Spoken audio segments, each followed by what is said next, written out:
नमस्कार साथियों, बहुत बहुत स्वागत है आप सभी का आज की अपनी इस कक्षा में। हम चर्चा कर रहे थे वाक्य भेद पर और वाक्यों को दो आधारों पर बांटा गया है या पिछली कक्षा में देख चुके हैं। वो दो आधार कौन से हैं? एक रचना के आधार पर वाक्य भेद और दूसरा अर्थ के आधार पर वाक्य भेद। तो रचना के आधार पर जो वाक्य भेद थे उनकी संख्या 3 थी, जिसमें सरल वाक्य, संयुक्त वाक्य और मिश्र वाक्य आप पढ़ चुके हैं। आज की कक्षा में जो हम चर्चा करने वाले हैं वो अर्थ के आधार पर वाक्य भेदों की करेंगे। अर्थ के आधार पर क्यों कहा गया है इनको? क्योंकि जब आप इन वाक्यों को पढ़ते हैं तो किसी विशेष प्रकार का अर्थ या भाव निकल के आता है, इसीलिए इनको अर्थ के आधार पर विभाजित किया गया है। अच्छा, अर्थ के आधार पर वाक्य के भेद कितने होते हैं? एक बार तो जो है एक सवाल यहाँ से सीधा यही निकल के आ जाता है कि इसकी संख्या कितनी है। तो अर्थ के आधार पर 8 प्रकार के वाक्य माने जाते हैं और ये 8 प्रकार के वाक्य कौन कौन से हैं एक बार इनको देख लेते हैं, फिर डिटेल में इनके उदाहरणों को देखते हुए इस टॉपिक को समझने की कोशिश करेंगे। सबसे पहले हम बात करें तो विधानवाचक वाक्य, निषेधात्मक वाक्य, प्रश्नवाचक, इसके अलावा आज्ञावाचक, विस्मयादिबोधक, इच्छावाचक, संदेहवाचक और संकेतवाचक। तो ये कुल 8 प्रकार के वाक्य जो कि अर्थ के आधार पर बांटे गए हैं। यहाँ पर अगर हम इन वाक्यों के नाम को बहुत ध्यान से देख लें तो आप बहुत आसानी से समझ पाएंगे कि ये किस तरह के वाक्य होंगे। इसको समझने के लिए शुरुआत करते हैं हम विधानवाचक वाक्य। विधानवाचक वाक्य को आप साधारण वाक्य भी कह सकते हैं या फिर आप इसको सामान्य वाक्य कह सकते हैं। सामान्य वाक्य किस संदर्भ में? ध्यान रखें, ये बहुत ही सिंपल, जैसे आपने पिछली कक्षा में पढ़ा था कि जो विधेय है और उद्देश्य है उसको आप देखेंगे तो बहुत साधारण, मतलब एक ही वाक्य आपको मिलेगा, एक ही उद्देश्य होगा, एक ही विधेय होगा, बहुत साधारण सा वाक्य होगा। और जहां तक आप इसको देखेंगे स्वीकार की स्थिति ज्यादा होगी, मतलब यहाँ पर जो सक्षमता है वो ज्यादा दिखाई जाएगी। जैसे एक उदाहरण के थ्रू अगर इसको समझने की कोशिश करते हैं तो मैंने कहा कि सूरज पूर्व में निकलता है। सूरज, क्योंकि मैंने सूरज लिखा तो मैं इसको पूरब ही लिख देती हूँ, पूरब में निकलता है। ठीक, यहाँ पर क्या है? स्वीकार का भाव है कि भाई जो यूनिवर्सल ट्रुथ है, सत्य है, उसकी बात आप कर रहे हैं। तो इस तरह के वाक्य अगर आते हैं तो आप इसको साधारण या विधानवाचक वाक्य में रखते हैं। कोई क्रिया घटित हो रही होती है, जैसे मैंने कहा कि राम विद्यालय जाता है, राम विद्यालय जाता है। तो इसमें भी क्या है? एक साधारण वाक्य, एक विधेय है और एक उद्देश्य है। तो इस तरह से आप समझ सकते हैं कि सामान्य कथन जो कहे जाते हैं उनको आप विधानवाचक वाक्य, या स्वीकार की भाव जिसमें होते हैं उसको आप विधानवाचक वाक्य कहते हैं, या जो यूनिवर्सल ट्रुथ होते हैं उनको आप, जो सार्वभौमिक सत्य होते हैं उनको आप विधानवाचक वाक्य में रखते हैं। थोड़ा सा आगे बढ़ते हैं तो एक टर्म आती है यहाँ पर निषेधात्मक वाक्य। जैसे आपने इसके संदर्भ में कहा कि विधानवाचक वाक्य स्वीकार के वाक्य होते हैं, तो हमने बात की किसकी? निषेधात्मक वाक्य। अब निषेधात्मक वाक्य में क्या होगा? नाम से ही स्पष्ट, निषेध, जहां पर इनकार का भाव हो, इसको आप नकारात्मक वाक्य भी कह सकते हैं। निषेध का भाव हो, इनकार करने का भाव हो। जैसे मैंने कहा कि मैं आज विद्यालय नहीं जाऊंगी, मैं आज विद्यालय नहीं जाऊंगी, विद्यालय नहीं जाऊंगी। तो इसमें क्या है? इनकार का भाव है या नकारने का भाव है। वो मेले में नहीं गया, उसने खाना नहीं खाया, उसने मेरी बात नहीं मानी। तो जहां पे भी इस तरह का भाव आएगा कि बातों को नकार दिया जा रहा है, बहुत ध्यान से इसको देखिएगा। निषेध का मतलब नकारात्मक होता है और मैंने कहा कि हर वाक्य के नाम में ही उसका पूरा अर्थ और उसकी पूरी परिभाषा छिपी हुई है। ठीक है, इसके अलावा हम आगे बढ़ेंगे तो बात करते हैं प्रश्नवाचक वाक्य की। तीसरा वाक्य हम किसकी बात कर सकते हैं कि प्रश्नवाचक वाक्य। कल किसी ने कहा था मैडम व्हाइट पेन का यूज करें, और मैं भूल जाती हूं तो व्हाइट पेन ले लेती हूं मैं। प्रश्नवाचक वाक्य, इसमें क्या होता है? जैसे आपने स्वीकारोक्ति की बात की, आपने निषेध की बात की, वैसे ही यहाँ नाम में देखो प्रश्न आ रहा है।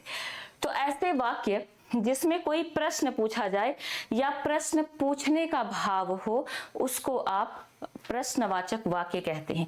जैसे मैंने कहा क्या कहाँ, किसको, किस लिए, मतलब बहुत सारे ऐसे शब्द हैं जो प्रश्न पूछने के भाव में आते हैं और अंत में एक क्वेश्चन मार्क लगा होगा। कई बार एग्जाम में ऐसे भी सवाल आते हैं कि पूरा प्रश्नवाचक वाक्य, शब्द प्रश्नवाचक है, अंत में क्वेश्चन मार्क नहीं लगा और आपसे पूछा जाता है कि कौन सा जो शब्द है वो गलत है। तो ध्यान रखिए, अगर प्रश्नवाचक वाक्य है ना तो अंत में आपको प्रश्नवाचक चिन्ह भी देखना है, तभी आपका वाक्य सही होता है। तो यहाँ पर जैसे मैंने कहा कि बाहर कौन खड़ा है, मेरे गेट के बाहर कोई खड़ा है, तो मैंने सवाल कर लिया कि भाई बाहर कौन खड़ा है। तो यहाँ पर देखिएगा, मैंने एक सवाल किया कौन, हमें नहीं पता कौन है, तो यहाँ पर प्रश्नवाचक वाक्य यानी ये प्रश्नवाचक चिन्ह हो जाएगा। क्या तुमने खाना खाया, या क्या तुमने पढ़ाई की, क्या तुमने पत्र पढ़ा, तो यहाँ पर भी क्या है, एक प्रश्न पूछने का भाव आ रहा है। तो जहां भी प्रश्नवाचक शब्द लगे हों उनको आप प्रश्नवाचक वाक्य कहते हैं। आगे बढ़ेंगे तो एक वाक्य है हमारा आज्ञावाचक या आज्ञा सूचक जिसको कहा जाता है। आज्ञा से स्पष्ट हो रहा है कि यहाँ पर किसी को आज्ञा दी जा रही है। तो कई बार इसमें कंफ्यूजन होती है कि क्या आज्ञा, नहीं, अगर आप किसी को ज्ञान दे रहे हैं ना, उपदेश दे रहे हैं या किसी को कोई अनुमति या किसी से प्रार्थना कर रहे हैं, तब भी इस तरह के जो हमारे वाक्य होते हैं इसमें रखा जाता है। तो आज्ञावाचक में केवल आज्ञा नहीं होगा, कुछ और शब्द आपको याद रखने हैं। आप किसी को आज्ञा दे रहे हैं, किसी को कोई उपदेश दे रहे हैं, ठीक है, या किसी को कोई जो है किसी से प्रार्थना कर रहे हैं कि भाई ये काम करना है तो ये काम कृपया कर दीजिए, या किसी को अनुमति दे रहे हैं, इजाजत दे रहे हैं, अनुमति, ठीक है, अनुमति देने का जो भाव होता है, ठीक है, उनको क्या कहते हैं, आज्ञावाचक वाक्य कहा जाता है। अनुमति का भाव, ये हमारे कौन से वाक्य होते हैं, आज्ञावाचक वाक्य होते हैं। जैसे मैंने कहा कृपया शांत हो जाइए, यहाँ पर मैंने क्या किया है, किसी को आज्ञा दी है, क्या, कृपया शांत हो जाइए। यहाँ पर आपने देखा कि हमने प्रार्थना की है, किसी से रिक्वेस्ट की है कि वो शांत हो जाए। इसी तरह का एक वाक्य देखते हैं, अखबार मत फाड़ो, मैंने कहा अखबार मत फाड़ो। तो यहाँ एक तरह से आप देखेंगे तो किसी को ऐसे लग रहा है उपदेश दिया जा रहा है कि ऐसा काम मत करो।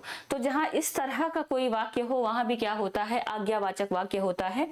मैंने कहा दीवारों को साफ कर दो या घर को साफ कर दो, दीवारों को साफ कर दो।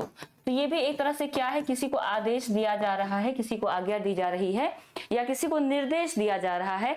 आप इसको निर्देश भी जोड़ सकते हैं यहाँ पर कि अगर आप किसी प्रकार का कोई निर्देश दे रहे हैं तो उसको भी आज्ञावाचक वाक्य में रखते हैं। इसके अलावा हम बात करेंगे, एक वाक्य होता है हमारा विस्मयादिवाचक या विस्मयादिबोधक जिसको कहा जाता है। विस्मयादिवाचक नाम से स्पष्ट है, कुछ विस्मय का भाव आता है। विस्मय का मतलब कोई चीज देखकर आप बहुत ज्यादा क्या हो जाते हैं, आश्चर्यचकित हो जाते हैं। अगर ऐसी कोई घटना घटित हो जाए जिससे आप बहुत ज्यादा आश्चर्यचकित हो जाएं या आपको बहुत ज्यादा हर्ष का अनुभव हो, अर्थात आप बहुत ज्यादा खुश हो रहे हैं, इसके अलावा आपको बहुत ज्यादा दुख है, अर्थात आप शोक में चले जाते हैं या आपके मन में कोई घृणा का भाव उत्पन्न होता है, तो इस तरह के भाव अगर आपके मन में आ रहे हैं, कोई चीज देखकर आप आश्चर्यचकित हो रहे हैं, खुशी बहुत ज्यादा हो रही है, आप बहुत ज्यादा शोकाकुल हो जा रहे हैं या बहुत ज्यादा नफरत या घृणा का भाव आ रहा है, तो वहां पर क्या होता है, विस्मयवाचक या इसको विस्मयादिबोधक वाक्य भी कहते हैं। और इसके लिए कुछ शब्द प्रयोग करते हैं पहचान के लिए। जैसे आप एक शब्द कहते हैं अहो, भाई बहुत ज्यादा दुख होता है, अहो ऐसा हो गया, या हम कह सकते हैं आहा, बहुत ज्यादा हमें कुछ आश्चर्य कर रहा है, बहुत खुशी दे रहा है, आहा। या एक आश्चर्य के भाव में ये भी आता है, हम कहते हैं अरे अरे, है ना। या हम बहुत ज्यादा घृणा का भाव उत्पन्न होता है तो हम क्या शब्द प्रयोग करते हैं, छी, क्या ये ऐसा हो गया, है ना। इसके अलावा अगर आप बहुत ज्यादा जो है दुख में जाते हैं तो कहते हैं हाय। तो यहाँ पर इस तरह के शब्द जो खुशी को जाहिर करते हो या नफरत को जाहिर करते हो या दुख को जाहिर करते हो, इस तरह के शब्द आपको देखने को मिलेंगे। शब्द भी ना पहचान पाए तो एक बहुत बड़ी विशेषता या पहचान इसकी ये हो जाती है कि यहाँ पर विस्मयवाचक चिन्ह एक पूर्ण विराम के नीचे बिंदी लगा हुआ होगा। इसको विस्मयवाचक चिन्ह, कई बार इसको संबंध बोधक चिन्ह भी कहा, संबोधन बोधक चिन्ह भी कहा जाता है। तो संबोधन के संदर्भ में इसको प्रयोग किया जाता है, लेकिन विस्मय वाले वाक्यों में भी इसका प्रयोग होता है। ठीक है, तो यहाँ पर इस तरह के अगर शब्द आते हैं तो आप समझ जाइएगा। तो अगर इस प्रकार के शब्द आप कहीं देखें तो समझ जाइएगा विस्मयादि बोधक ये आपके वाक्य हैं। जैसे यहाँ पर एक मैं उदाहरण लिखती हूँ, मैंने कहा ओह तुम आ गए। बहुत मतलब कोई आने वाला है, आप इंतजार कर रहे हैं और अंत में जब वो आ जाता है तो आपको थोड़ी खुशी होती है, आप कहते ओह तुम आ गए। या कोई बहुत बड़ा मैदान है, आपने उसको देखा और बड़े आश्चर्यचकित हो जाते हैं, अरे कितना विशाल मैदान है ना, कितना विशाल मैदान है, कितना विशाल मैदान है। तो अगर इस तरह का भाव आता है तो वहां पर भी क्या होगा, या आप कहते आहा कितना सुंदर दृश्य है। तो इस तरह के वाक्यों में क्या होता है, विस्मयादिवाचक जो है विस्मयादिवाचक वाक्य माने जाते हैं। इसके अलावा एक वाक्य है यहाँ पर इच्छावाचक, एक वाक्य मिलता है आपको इच्छावाचक। इच्छावाचक वाक्य जहां पर आप अपनी इच्छा प्रकट कर रहे हैं। अच्छा, इच्छा का मतलब ये नहीं है कि केवल इच्छा का ही भाव प्रकट किया जाएगा। यहाँ पर आपकी मन की इच्छा क्या है, आपकी मन की कामना क्या है, आप किसी को आशीर्वाद देते हैं ना, तो वो भी इसके अंदर आता है। तो इसमें आप किन किन वाक्यों को शामिल कर सकते हैं, एक तो आप अपनी इच्छा बता रहे हैं, अपनी कामना व्यक्त कर रहे हैं, मन की भाव व्यक्त कर रहे हैं, या किसी को आशीर्वाद दे रहे हैं, आशीर्वाद दे रहे हैं। तो वहां पर भी क्या होता है, इच्छावाचक वाक्य होता है। जैसे भगवान करे, आपने कहा कि भगवान करे तुम अच्छे अंकों से पास हो जाओ, भगवान करे तुम अच्छे अंकों से पास हो जाओ। तो यहां पर आपने क्या की है, आप जो है अपनी एक तरह से ईश्वर से प्रार्थना कर रहे हैं, किसी के लिए शुभ कामना व्यक्त कर रहे हैं, आशीर्वाद तो दे ही रहे हैं, कहीं पर शुभ कामना का भी भाव आ जाए तो वहां पर जो है इस तरह का वाक्य माना जाता है।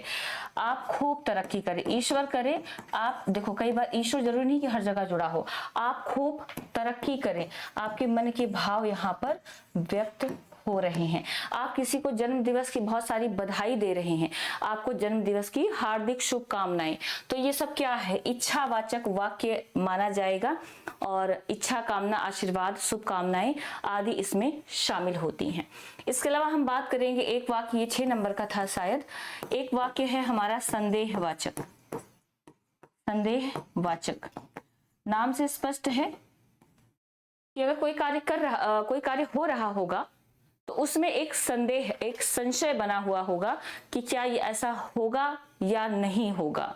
ठीक है, जैसे शायद, अच्छा इसको पहचानने के लिए आपको याद रखना है जिसमें संदेह का भाव हो, संदेह का भाव, जैसे आपने कहा शायद ऐसा होगा या ऐसा हो सकता है ना, हो सकता है या होगी, शायद, शायद जैसे शब्दों का आप प्रयोग कर दें, शायद ऐसा हो, संभवतः ऐसा हो, या हो सकता है ऐसा हो, इस तरह के शब्द आ जाएं तो वहां पर संदेहवाचक वाक्य होता है। जैसे मैंने कहा अनुमान लगाया, आप इसको अनुमान से भी जोड़ सकते हैं कि भाई आप किसी चीज का क्या कर रहे हैं, अनुमान लगा रहे हैं। मैंने कहा शायद बारिश बंद हो गई होगी, मुझे नहीं पता बाहर क्या चल रहा है, तो मैंने क्या कहा, शायद बारिश बंद हो गई होगी, हो गई होगी। अभी मैंने कहा था यहाँ पर होगी होगा जैसे शब्दों का प्रयोग हो सकता है। मैंने कहा रमा खा चुकी होगी, मैं अनुमान लगा रही हूँ, रमा खा चुकी होगी, यानी उसने ऐसा काम कर लिया होगा, ये हो रहा होगा या ये हो गया होगा, हो सकता है ऐसा हो रहा हो सकता है ऐसा हो गया हो। तो जहां पर एक अनुमान या कल्पना आप करते हैं वहां पर इस तरह के वाक्यों को माना जाता है। इसके अलावा एक आखिरी वाक्य है जिसको आप संकेतवाचक वाक्य कहते हैं। वाक्य क्या है, संकेतवाचक। देखो संदेहवाचक और संकेतवाचक में ना बहुत बार कंफ्यूजन हो जाती है, बहुत बार हम लोग जो है दोनों को एक ही समझ लेते हैं। इसको पहचानने का बहुत ही आसान तरीका है, आप सरल वाक्यों में मिश्र वाक्य पढ़ चुके हैं, ठीक है। तो संकेत में अगर ऐसा होता तो वैसा हो जाता, दो वाक्य होंगे, इसमें क्या होंगे, दो उपवाक्य होंगे, ठीक है, दो उपवाक्य होंगे, उसमें से एक होगा आश्रित उपवाक्य और एक होगा मुख्य या प्रधान उपवाक्य। अब ये जब आ जाता है तो एक सवाल यहां से और निकलता है कि जो हमारा संकेतवाचक वाक्य है, इसको आप जो रचना के आधार पर वाक्य भेद हैं किसके अंतर्गत रखेंगे।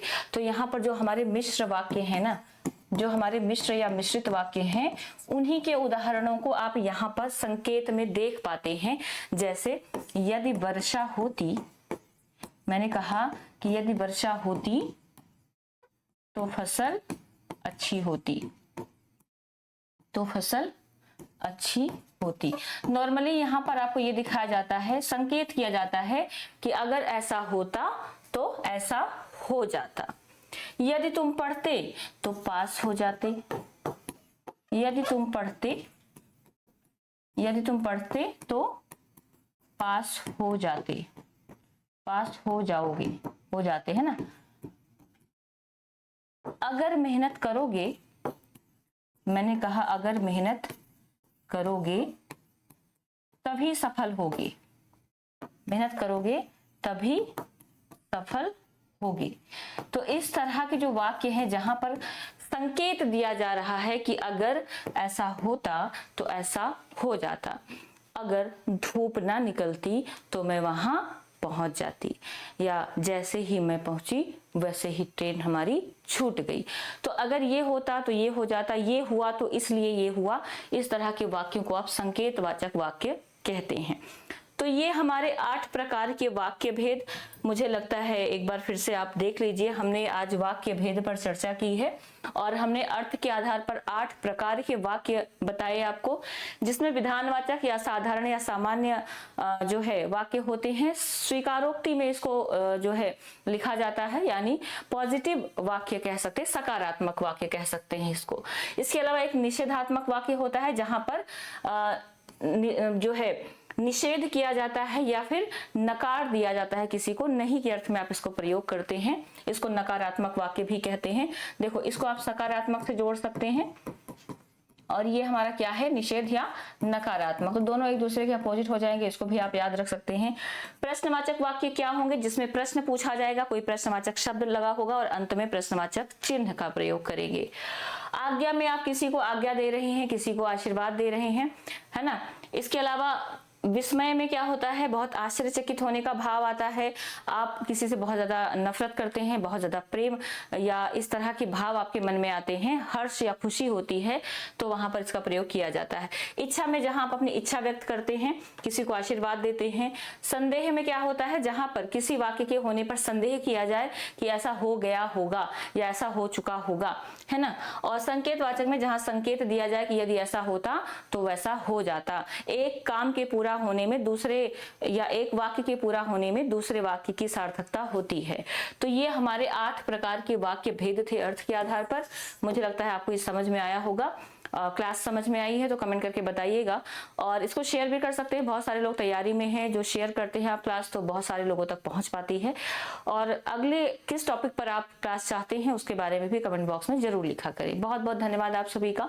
मिलेंगे फिर अगली कक्षा में। Thank you.